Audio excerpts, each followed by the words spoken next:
Pues muchas gracias para esta gran oportunidad y para la invitación. Durante mi visita corta he tomado dos para hacer esta presentación de la mañana. La otra estaba anoche cuando en el espíritu de Open House Madrid he hecho una visita a uno de los edificios más nuevos en la ciudad, el nuevo estadio metropolitano, donde he visto un partido de fútbol entre un equipo de Madrid y un equipo de Londres. Muy bonito. Pues mira, es mi papel a cerrar la conferencia. Y toda la mañana hemos oído de proyectos y de estrategia en las ciudades y del futuro de las ciudades. Pero yo voy a mostrar unas imágenes de un continente sin ciudades, sin peatones y sin bicicletas. Es el continente de Antártida, pero es muy importante. El continente probablemente lo más importante en el mundo para su papel en controlando los sistemas que tiene la responsabilidad de la meteorología del mundo. Y bueno, para su sanidad, y porque solo tengo 15 minutos, voy a cambiar al inglés.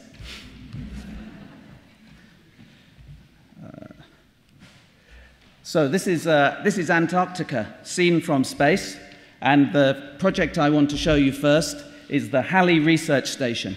It is around 1,200 kilometers from the South Pole.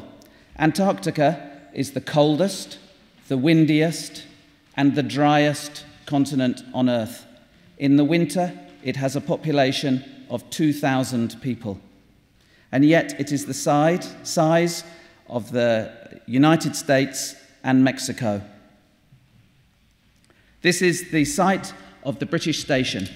It sits on a floating ice shelf. The ice is floating constantly out towards the sea at a speed of 400 meters per annum. This is the old station, made of 3 buildings, sitting on the ice, which is 150 meters thick. It is very cold. In winter, the temperature falls to minus 55 degrees Celsius. It's also very windy.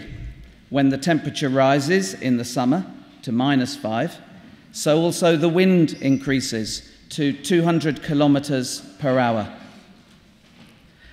Because the station is on the coast, it also snows a lot, and the snow level rises by 1.5 meters every year.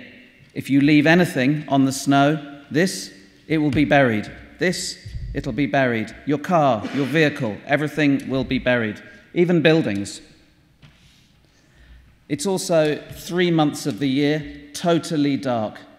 In the winter months, 9 months, only 15 people live on this station. So it's very isolated, very dark, very cold. And these are your only neighbors. Everything that is needed to support the research station has to come by ship, comes once a year. Everything has to be unloaded onto the sea ice, which is only 2 meters thick, and then pulled to the ice shelf. The sea ice is very fragile. So you might ask yourself, why would anybody want to work in a place like this? It's because the science is so important. In 1985, 3 British scientists working at this research station discovered the hole in the ozone layer, a piece of science which led to the Montreal Protocol, banning the use of aerosols, still today one of the most important pieces of environmental legislation ever conducted by the world's political community. But there was a problem. The ice is moving at 400 meters per annum out to sea, and it will break off as a giant iceberg and the old station was on the wrong side, so it would disappear on an iceberg. So an architectural competition was organized, and 100 teams entered, 6 teams were shortlisted, and then 3 developed their designs, and finally our team won the competition for the new station. Our concept is very simple: a new building made of modules, elevated on hydraulic legs, supported on giant skis, each connected together to create the new building. Some modules are for sleeping and for working and for laboratories. Other modules contain generators, water treatment systems, sewage treatment systems, and so on. The modules are very, very flexible, so that they can be changed inside regularly to suit changes in the science. This is how the modules are lifted above the rising snow level every year. A leg is lifted up and snow is pushed in underneath each side, and then the whole building is lifted up and filled in underneath. And when the time comes, the modules can be lowered down and pulled by tractor to a new location. At the heart of the station is this special 2-story module, which we call the heart of the station. It provides space for eating, for watching television, for meeting your friends. It also includes a space for playing music. As you can see, I am a very big fan of Star Wars. So this is the construction. First of all, we made some test modules. The test modules were made in Cape Town in South Africa, where we were having the steelwork made and the external enclosure, which is made in fiberglass. Then all the components of the building were loaded onto a giant ice-strengthened Russian ship and sailed for 15 days from Cape Town to Antarctica. And this is the largest part of the construction. We couldn't make whole buildings because otherwise it would break the sea ice. So this is the largest part, the substructure of one of the modules. Prefabrication was a key part of the construction. So here you can see the module arrives, then it is lifted up, hydraulic legs are installed, prefabricated floors, prefabricated pipes and services, and generators, and prefabricated bedrooms and bathrooms, all put on to the frame of a module.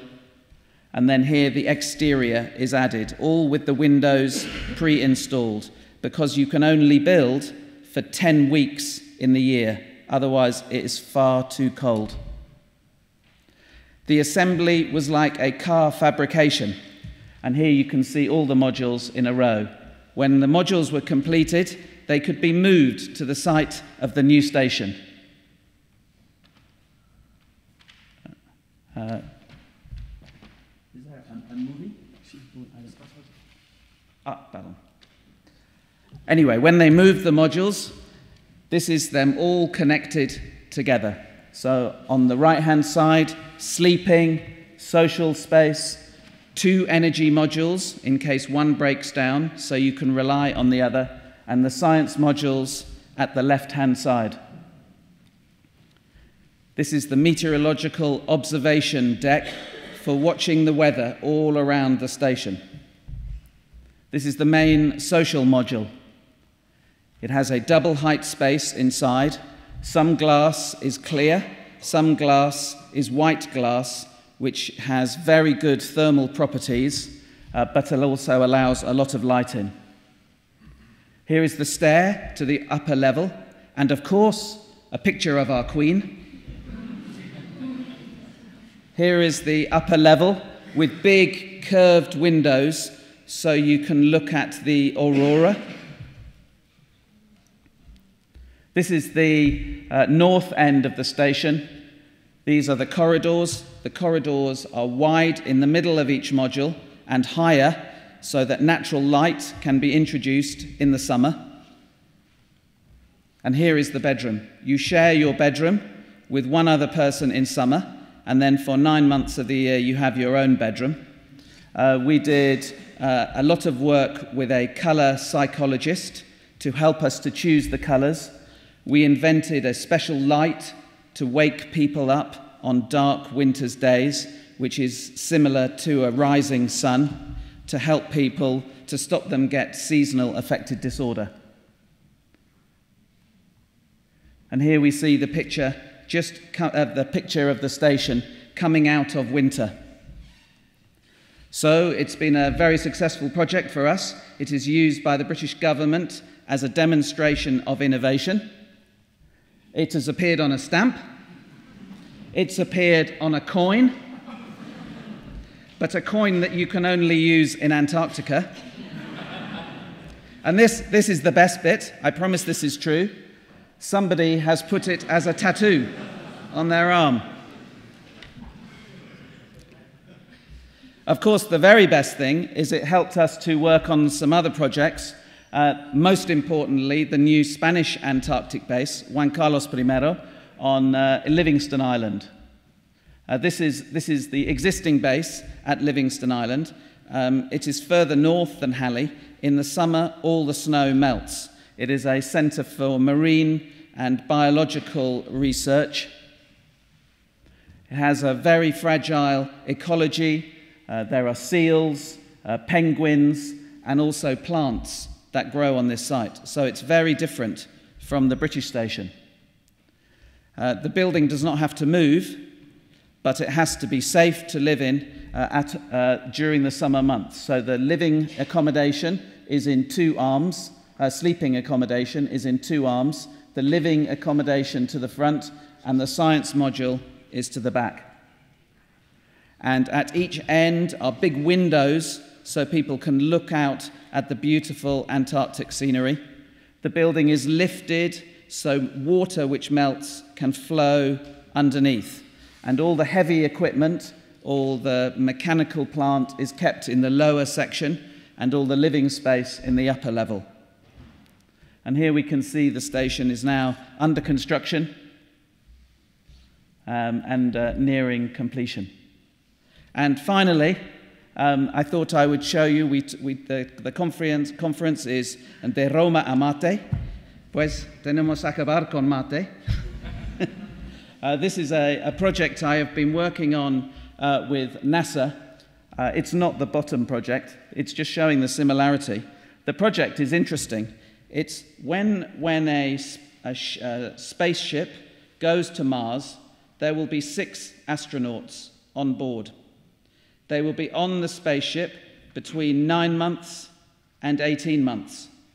So how much space do they need to stay sane, to prevent losing their sanity? So this was the project we were set working with anthropologists and experts in the human condition. And we looked at all the different activities: sleeping, exercise, work, hygiene, and we developed these special diagrams. Of course, in space, you can sit on the ceiling as well as on the floor, so it's a big advantage. And this was the answer. 20 cubic meters per person is all you need to survive for 18 months in a single space. This then is the future, but I think it's a long way away. And with that, I'm finished. Thank you.